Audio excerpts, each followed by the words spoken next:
ప్రపంచ ఆర్థిక పరిస్థితుల్లో అనిశ్చితి నెలకొన్నప్పటికీ హైదరాబాద్లో ప్రధాన కార్యాలయాలకు మాత్రం అద్దె డిమాండ్ పెరుగుతూనే ఉంది. ఇక్కడ ఒకే చోట కాదు, అన్ని చోట్ల ఇదే పరిస్థితి నెలకొంది.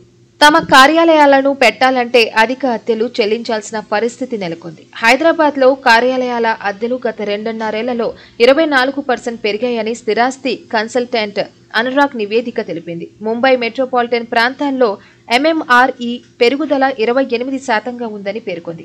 అంతర్జాతీయంగా అనిశ్చితులున్న కీలక నగరాల్లోని ప్రధాన ప్రాంతాల్లో కార్యాలయాల స్థలాలకు అధిక గిరాకీ కొనసాగుతుందని వివరించింది. కంపెనీలు పూర్తి స్థాయిలో తమ ఉద్యోగులను కార్యాలయాలకు రప్పించడం వల్లే అద్దెలు పెరుగుతున్నాయని పేర్కొంది.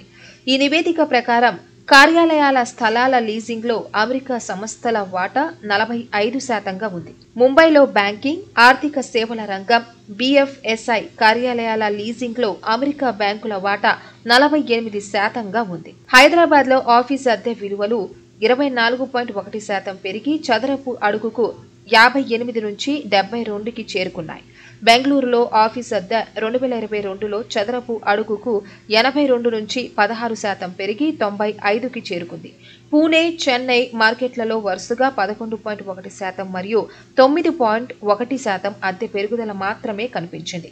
పూణేలో ఆఫీస్ అద్దె చదరపు అడుగుకు 80, చెన్నైలో చదరపు అడుగుకు 72గా ఉందని నివేదిక తెలిపింది. ఇలాంటి స్థితిలో ఇక్కడ ఆఫీసు పెట్టుకోవడం అంటే అతలాకుతలం అయిపోవడమే.